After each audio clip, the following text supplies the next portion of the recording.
Hello friends, welcome to our YouTube channel. अगर आपने अभी तक चैनल को सब्सक्राइब नहीं किया है तो इसे सब्सक्राइब कर लें और बेल आइकन प्रेस कर दें ताकि आपको हमारे वीडियोस का अपडेट मिलती रहे। तो चलिए शुरू करते हैं इसके साथ आज का अपना वीडियो। तो हमारा वीडियो है प्रीलिम्स बूस्टर न्यूज डिस्कशन और आज के हमारे कंटेंट्स हैं। सबसे पहला आईएनएस विराट, सेकंड है इद्दक्कल केव, थर्ड है सुपर ऐप और फोर्थ है वर्ली पेंटिंग। तो चलिए शुरू करते हैं। सबसे पहला टॉपिक है हमारा आईएनएस विराट। देखते हैं क्या था न्यूज़ में इसमें।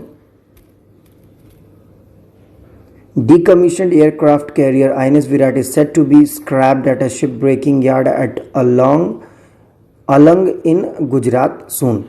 तो जो INS विराट था काफ़ी पुराना शिप यार्ड हमारा, जिसको अब हाल में डीकमीशन किया गया, यानी कि अब रिटायर कर दिया गया और ये डिसमेंटल होने के लिए गुजरात में पहुंच चुका है। अब INS विराट के बारे में थोड़ा देख लेते हैं। INS Viraat holds the Guinness world record for being the longest serving ship of the world. तो इसके पास Guinness book of world record भी है क्योंकि सबसे लंबे समय तक इस शिप का इस्तेमाल किया गया अब तक में। सेकंड है विराट, अ career weighing 27,800 tons, served in the British Navy and for 25 years from November 1959 to April 1984। तो ये जो INS विराट है हमारा, जिसका कुल वजन 27,800 टन है, ये ब्रिटिश नेवी में भी 25 साल काम किया है, लगभग नवंबर 1959 से अप्रैल 1984 तक। It was commissioned into the Indian Navy in May 1987 after refurbishment and had operated Harrier fighter jets। तो इसको इंडियन नेवी में, यानी जो भारत हमारे अपनी नेवी है, इसमें 1987 में लाया गया था, मतलब थोड़ा सा उसको ठीक ठाक करके। और इस पे जो फाइटर जेट यूज़ होती थी वो हैरियर फाइटर जेट इस्तेमाल होती थी। Next, it was decommissioned from in the March 2017, and the Navy had been incurring expenditure since then on its upkeep, such as the provision of electricity and water and repair। तो इसको 2017 में decommission कर दिया गया था और तब से अब तक के, यानी 2020 तक की कह सकते हैं, इसमें जो भी खर्चे हो रहे थे, जो भी वाटर है या जो भी खड़े होने की वजह से भी कई सारे खर्चे हो रहे थे, तो वो सारा इस पे बेयर किया जा रहा था। चलिए बढ़ते हैं अगले स्लाइड में। In 2018, the Maharashtra cabinet approved a proposal to convert the carrier into a museum and a hospitality center on an PPP and an invited bids, but there were no takers। तो महाराष्ट्र सरकार ने एक proposal रखा था 2018 में कि जो INS Virat है इसको म्यूज़ियम या हॉस्पिटैलिटी सेंटर के तौर पे बदल दिया जाए, जिससे इसका कई सारे इस्तेमाल हो सकता है। और ये जो बदलने की बात कही गई थी, पीपीपी बेस्ड मॉडल था, बहुत सारे बिड्स इनवाइट किए गए लेकिन किसी ने लिया नहीं था। तो इस टॉपिक पे इतना था। चलिए बढ़ते हैं अगले टॉपिक की तरफ। नेक्स्ट हमारा इद्दक्कल के, देखते हैं क्या था इसमें करंट में। Recently government has constituted a 9-member expert committee to conduct a detailed study on a present state of the Edakkal cave. तो हाल ही में भारत सरकार ने हमारी एक 9 मेंबर की एक समिति गठित की थी, जिसमें जो अभी इद्दक्कल केव का जो भी अभी करंट जो भी चीज़ें चल रही हैं, यानी कैसा उसका स्ट्रक्चर बचा हुआ है, तो उसको देखने के लिए एक कमेटी यानी कि समिति का गठन किया गया था। देखते हैं अबाउट द इद्दक्कल केव। सबसे पहला location, the Edakkal cave are located to the Ambukuthi hills, a part of the Western Ghat on the Mysore plateau in Wayanad district of Kerala. तो जो हमारा इद्दक्कल केव है ये अम्बुकुती हिल्स में है, जो कि मैसूर प्लेट्यू का एक हिस्सा है, और ये जो वायनाड डिस्ट्रिक्ट है, जिला है केरला का, तो वहाँ पे ये स्थित है। It is located 1200 metre above the mean sea level. तो ये 1200 मीटर ऊपर है, समुद्र से ऊंचाई है इसकी 1200 kilometre. It has engravings from the Neolithic period, the only evidence from the existence of true Neolithic culture in Kerala। तो केरला में अगर न्यूलिथिक काल की बात करें तो एक अकेला ऐसा केव है जहाँ पे उस समय के सबूत मिलते हैं, एविडेंसेस मिलते हैं। चलिए बढ़ते हैं अगले स्लाइड में।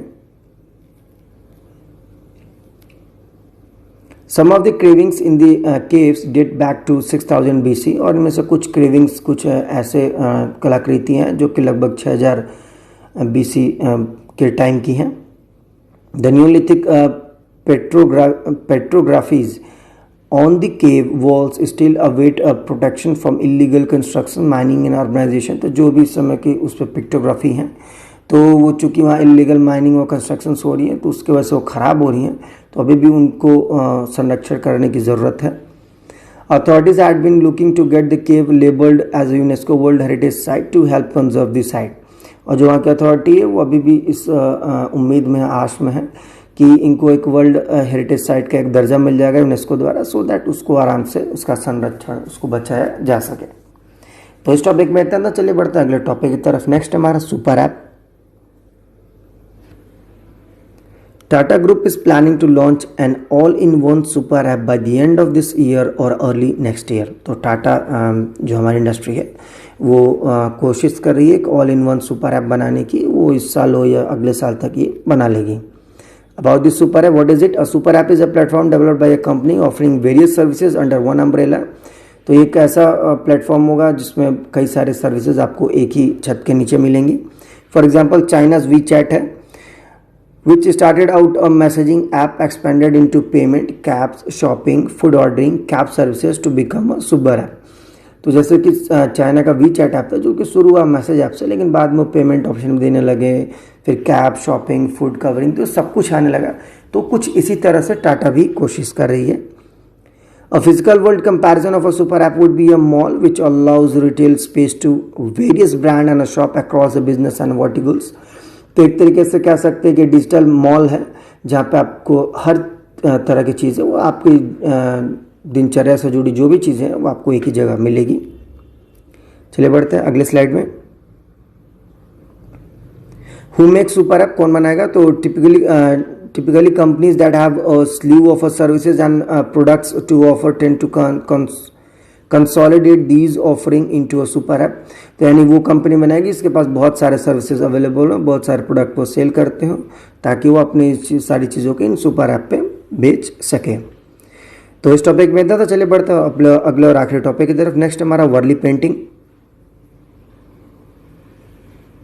With a view to promote Indian folk art, India National Fertilizer Limited, a PSU under the Department of Fertilizer, has displayed Maharashtra's famous Worli painting on the outer walls of its corporate office in Noida.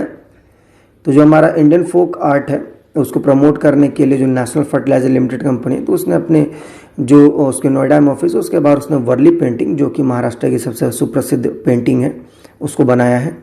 About the Worli painting, सबसे पहला location है Maharashtra is known for its Warli painting. तो महाराष्ट्र जाना जाता है इस painting के लिए। हिस्ट्री, इट रूट्स में be trace to as early as the 10th century AD। तो इसका जो रूट है यानी माना जाता है कि लगभग 10वीं शताब्दी से हुआ था। दे बियर और resemblance to those created in the rock shelters of Bhimbetka. तो जो इसके कुछ अंश है जो कि रॉक भीमबेटका जो है हमारा, उसमें भी पाए जाते हैं। चलिए बढ़ते हैं अगले टॉपिक में, अगली स्लाइड में। इसमें features, scenes portraying hunting, fishing and farming, festivals and dancing, tree, animal are used to surround the central theme of the painting.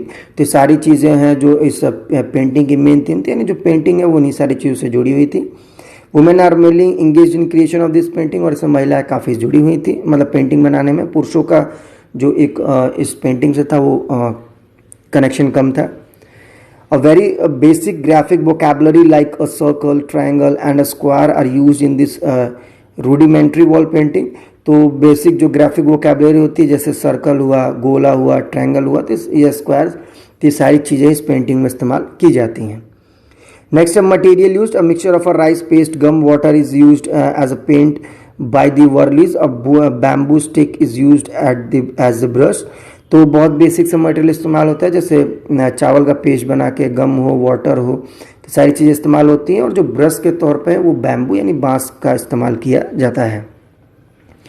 Who are वर्लीज? Warlis कौन थे? The Warlis are indigenous tribe और आदिवासीज living in a mountain as well as a coastal area of Maharashtra, Gujarat border and surrounding areas. तो एक ऐसी जनजाति थी आदिवासियों की जो कि महाराष्ट्र और गुजरात के जो हिली या कोस्टल एरिया है वहाँ रहती थी। नेक्स्ट है, they speak an unwritten Warli language which belong to an Indo Aryan language. तो ये इनकी जो भाषा थी वो अनरिटन थी, उसका कोई लिखित प्रमाण नहीं है, और माना जाता है कि जो भाषा है वो इंडो आर्यन जो लैंग्वेज है उनसे जुड़ी हुई है। तो फ्रेंड्स, इसी के साथ आज का हमारा वीडियो समाप्त होता है। जाने से पहले अगर आपको हमारा वीडियो अच्छा लगा हो तो इसे लाइक करें, शेयर करें और हमारे चैनल को जरूर सब्सक्राइब करें, साथ ही आप हमें नीचे कमेंट बॉक्स में अपने किसी भी तरीके का सजेशंस हमारे वीडियो से जुड़े ज़रूर दें। तब तक के लिए मिलते हैं आपसे अगले वीडियो में। Thank you for watching and bye bye.